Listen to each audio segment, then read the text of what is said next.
Discussion keeps the world turning. This is Roundtable. When it comes to how cities use land, what is the right formula? Is it really just about building more? China is reimagining and redesigning how urban land can work harder, not by sprawling outside, but by looking inward. We're talking about turning empty warehouses into senior care centers, building vertical factories, and transforming polluted industrial sites into orange processing plants. And the future isn't about finding new land, it's about making every inch of the land we already have count. Coming to you live from our studios in Beijing, this is Roundtable. I'm your host today, Fei Fei. And for today's program, I'm joined by Steve Hatherley and Yushan in the studio. But first, on today's show. Have you ever noticed how cities never seem to stop changing? One day there is an empty warehouse. The next is a trendy neighborhood. An old factory disappears, and somehow a park, a school, or even an entire community seems to appear in this place. But have you ever wondered what actually happens behind the scenes? Who decides what stays, what goes, and what gets a second life? And as cities run out of room to grow, is building more really the answer, or is the future about making better use of what we already have? And actually, for this week, we've been talking about a lot of plans when it comes to urban renewal for China for the next 5 years, between this year, 2026, to 2030, Yushan and Steve. And for the past few episodes, we talked about residential buildings. We talked about pipelines and how people live in cities. And now we are zooming in on another factor, which is also very important in urban life, and maybe not everybody is thinking about it, is the use of land, especially industrial land. Indeed, for revitalizing existing land and urban spaces as one core task of urban renewal, that's something that's marked as part of our 5-year urban renewal plan too. It's just very interesting that we are kind of zooming into this aspect, because in recent years, instead of just continuing to lay out more new buildings and build new neighborhoods further and further away to the external side of the cities, our country, China, is now focusing on making better use of the land that already exists inside the city. We see cities like Beijing and Shanghai, we see it get renovated and buildings get painted every year, if not quarterly or seasonally. But building new upon the very limited land itself is a challenge. So this whole project involves a major pilot program launched by the Ministry of Natural Resources in late 2023, which has since expanded to 100 pilot cities across the country. And what was required of these 100 cities were to revitalize the quote-unquote sleeping or underutilized land. That's parcels that are currently idle or inefficiently used or have low output currently. So that's the new goal here, that we're not building more, but to kind of refine what we already have. Yeah, they call it industry going upstairs, which is very literal, isn't it? Yeah. When you talk about going vertical as opposed to horizontal, it's a strategy that encourages manufacturers to build up instead of out. And they want them to do this so that they can maximize output from their existing footprint, meaning carbon footprint. So, a typical factory would, or at least the image in my mind when we think about a factory is kind of low to the ground and very wide or very long, right? Taking up a tremendous amount of space. But the goal here is to instead of expanding that current building outwards, you would build it upwards, and therefore you wouldn't take any more land with it. Yeah, we're thinking about factories with 2 or even 3 stories, different floors of the building, and there are reasons behind that. But before we get into that, I do want also to check with you guys about why is China thinking, well, we need to understand the use of urban land and how big of an issue is it really? Well, one primal consideration behind this would be the fact that we're paying attention on land use out of protection of arable land. Because China has a strict red line for arable land because only about 12% of our territory is actually suitable for intensive farming in order to feed the 1.4 billion population that we have.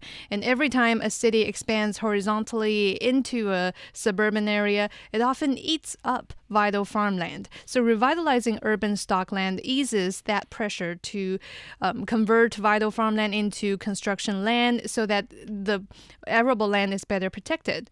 And also there is a mindset shifting away from the pancake style development. We see how pancakes are made, right? You lay spread out it out. Yeah, you lay out a whole round piece on the pot and you kind of move it out. Little butter, Yeah. maple syrup. Exactly. Very Sorry, I'm delicious. Canadian. That's Canadian pancake. But yes, that's how it looks like in the early days of development, where many regions adopted this strategy, kind of expansion plan that they had. So this term describes the practices of just buying up or building up whatever land that was the cheapest and easiest to build on. Like there's previously one example that kind of got reported very often back in a few years ago. That's the Three Lakes example. That's a region in Wuhu in eastern China's Anhui province. So Three Lakes incorporating the Yinhu, the Fengminghu, and Qingtinghu. And back in the 1990s, they just took whatever came in their way and kind of led to a mass of small, low-yield factories surrounding the beautiful lakes. So these three lakes, they were meant to be preserved. They were meant to be there for like if put into today's context for like ecological kind of tourism. But back then, that wasn't the priority. Yeah, it was surrounded by factories or manufacturers, and naturally that will lead to water pollution, so on and so forth. Yeah, I Yeah. mean, we're talking about a couple of different issues here. One is kind of a modern day problem where you only have, what did you call it, Yushan? The red line for arable land. You said 12% of the land in the country is suitable for intensive farming. So the modern day problem is that when cities expand, and they do, they grow, they keep getting bigger. When they expand, you're eating up that land. That's kind of a modern day problem. But that the problem actually started a long time ago with that pancake style, because at that time, the percentage of arable land would have been much higher, right? So where you built your factories was not such an issue. So, like you said, Yushan, people, company owners, factory owners would just choose, okay, well, this land is the cheapest in this location, so let's build here. Or let's build next to this beautiful lake. This seems like a great spot. Well, the problem with that is that it becomes very fragmented, doesn't it? So you've got one factory here, you've got another one over there, you've got another one over here. And then cities start to build around those factories. So you've got low density industrial zones that get gobbled up or swallowed up by the growing cities around them. Yeah, that's what I meant by priority as well, because at that time, the early 1990s, that's a period of time when our country was trying to industrialize and keep up with where the rest of the world was at already. So it was the priority for us back then to attract as many factories as possible. But nowadays, as the mindset shifts towards innovation and high-tech industries, Wuhu, back to the Three Lake region, they realized themselves that this model can no longer work. So the city began relocating outdated factories and restoring the lakes and waterfronts and replacing old industrial sites with research centers, with innovation parks. And I remember reading about some of the EV research centers and equipment manufacturing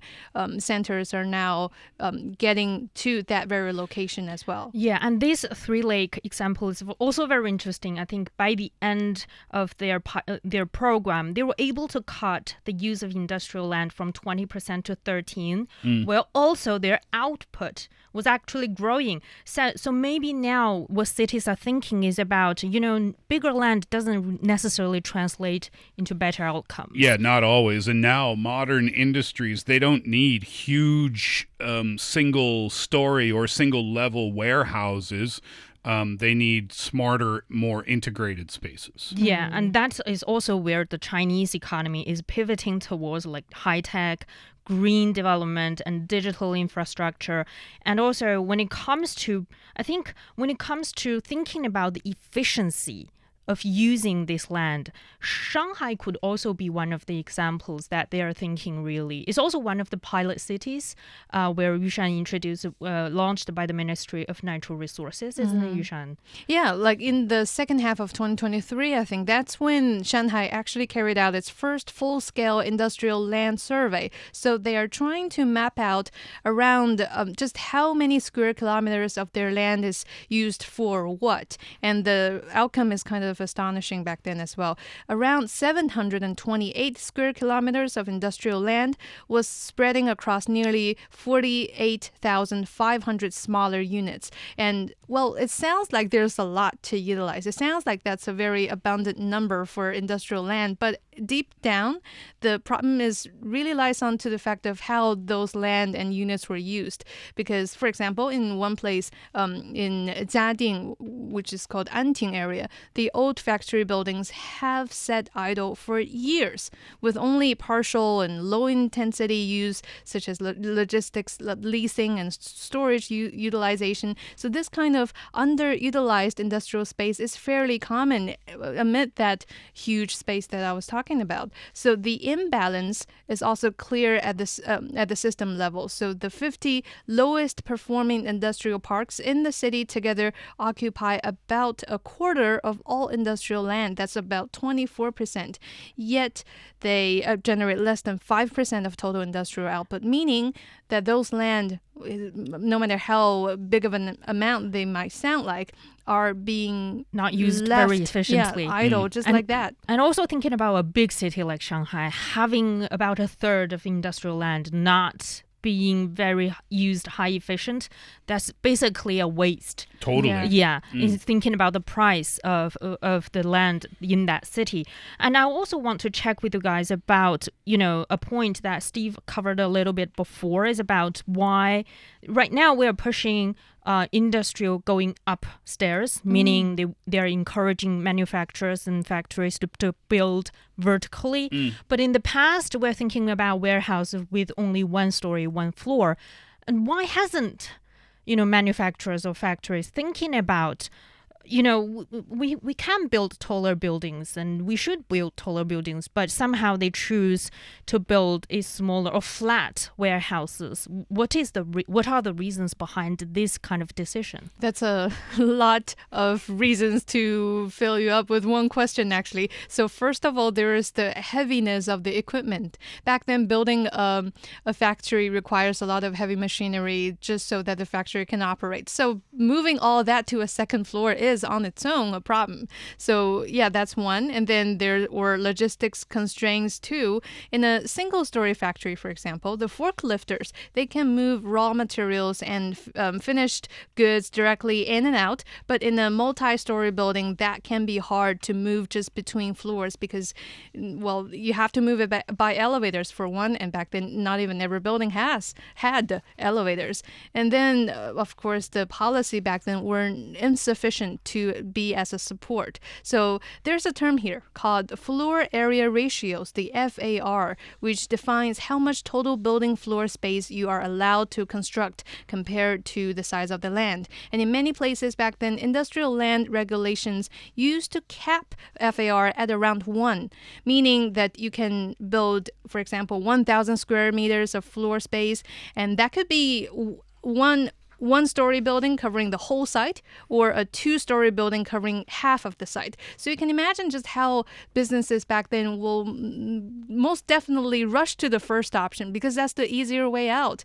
So yeah, you see how majority of them were following that, and in comparison, however, ratio for residential areas go between 2.0 to 4.0 or even more, and the number for commercial CBDs can reach up to 6.0 to even more than 10.0, meaning that the taller the buildings are getting in these areas and more people they are holding. Yeah, so the rules that were put in place kind of locked factories into that single story layout. Yeah, but that's just not the case anymore because sectors are changing, like electronics, biotech would be an example, precision instruments. All of those would be examples of sectors that use lighter equipment. They can create higher value, they can generate less pollution, so they're simply more compatible to have an upper floor, to have that building that goes vertical instead of building out. So that's happening. And then at the same time, you've got your land in core urban areas that's become extremely expensive. This is happening in Vancouver. This very situation is happening in Vancouver, in Canada as well. The land is just so expensive. So therefore, governments, they're now loosening floor area restrictions and they're allowing for the partial sale or maybe even leasing by floor and even offering subsidies to support redevelopment. So the verticalization, that's a word, right? It's not just about building higher. It's kind of a change where you've got industries upgrading what they're doing with that vertical space as well, because they have to adjust. Yeah, and thinking about, in the beginning, we said actually the ministry started this pilot program back in 2023. And up till now, we probably have seen some changes happening in those pilot cities, for instance. So there have been, I think, good outcomes coming from this kind of pilots. We are seeing factories that are actually getting a second life out of these programs. Yeah, as of mid-2026, actually, I mentioned 100 pilot cities. So these cities have launched nearly 80,000 redevelopment cases. And also during the 14th five-year plan, that's the year from 2021 to 2025, total approved construction land stayed at 8.6% below planned ceilings, while land consumption per unit of GDP dropped by nearly 20%. So we're actually seeing a more disciplined approach to land. And by seeing per unit of GDP dropping, it isn't saying that GDP is decreasing, but rather it's saying that less land is needed to generate each unit of GDP. So in other words, the same amount of economic output is being created using less land, which is the whole point of this campaign in the first place. And looking forward to the next 5 years, to the year 2030, the government is actually thinking about expanding this kind of pilots to more cities, to more areas. But I'm also very curious about what kind of examples are we talking about?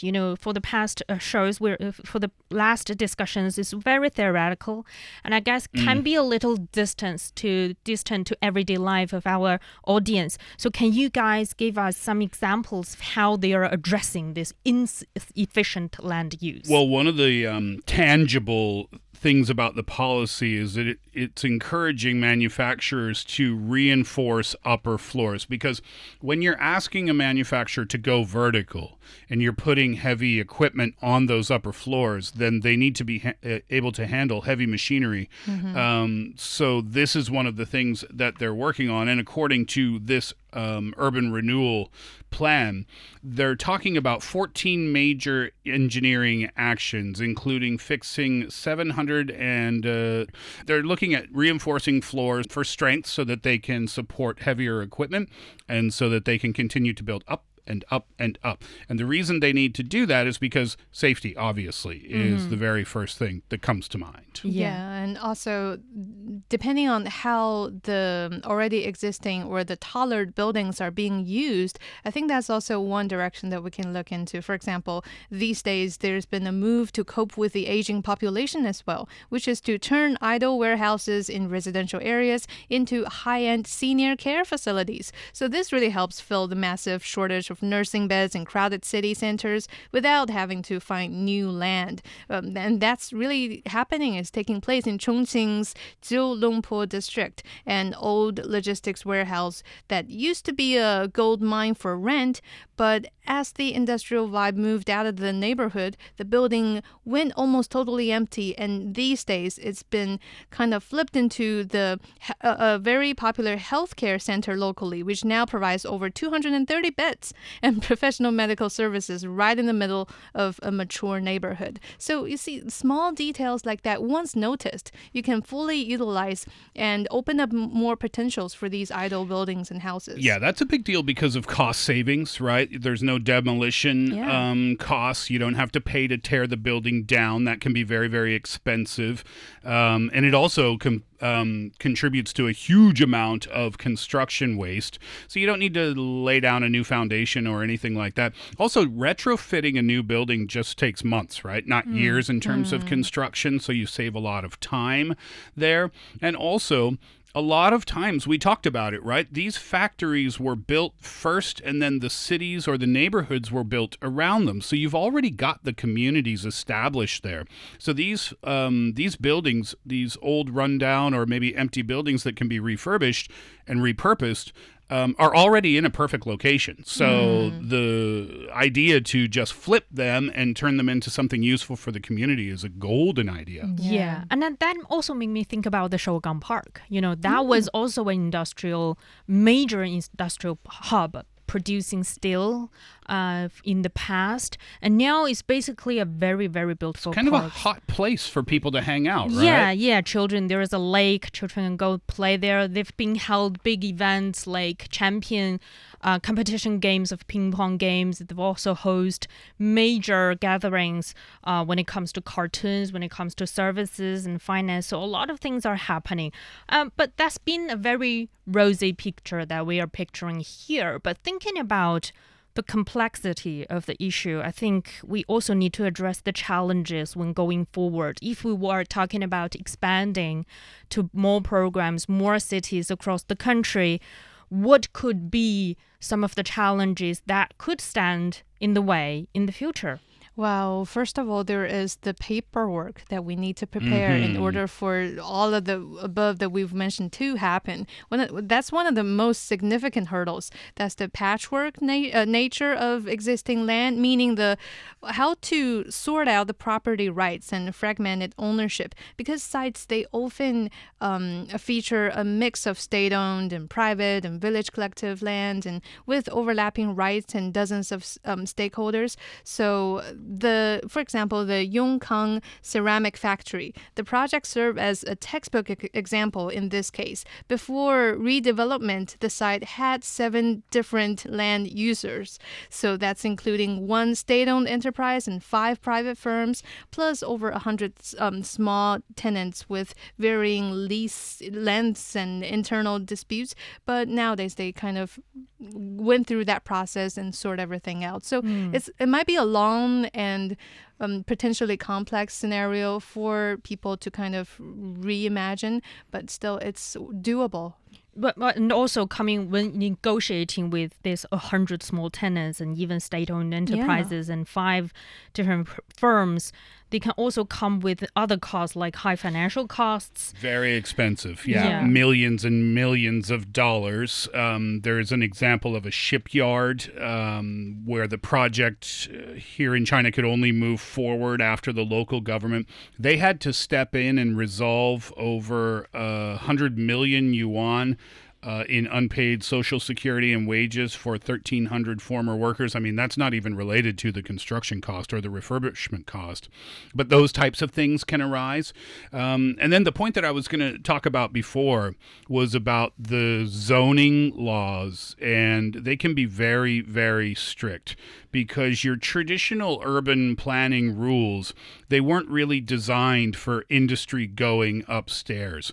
So when you have a building that is all of a sudden going to change what it was originally designed for, well, it's not simply adding an extra floor to the building. That building needs to make sure that it's safe, it's secure, and by making it safe and secure, that means local officials need to come in. They need to check it. They need to make sure that all of those rules are being followed. So that can be very complicated too. Yeah, and also when it comes to regulatory barriers, they also need to be removed, and that also takes time and a lot of efforts.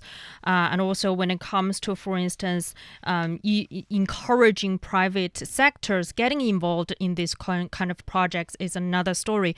But it is, I think, is still something that worth doing because whether for economic reasons or for environmental reasons, I think we laid out a number of reasons and cases out there. It's actually more environmental friendly, rebuilding and rethinking, reimagining what these old factories can bring to us in everyday life. So we'll keep an eye on the new development in the future, that what would happen to our factories in the cities, and maybe it can be turned into a themed park. Maybe it can be turned into a coffee shop. You don't know. I like the way you think. Yes, I'm painting a very rosy picture here.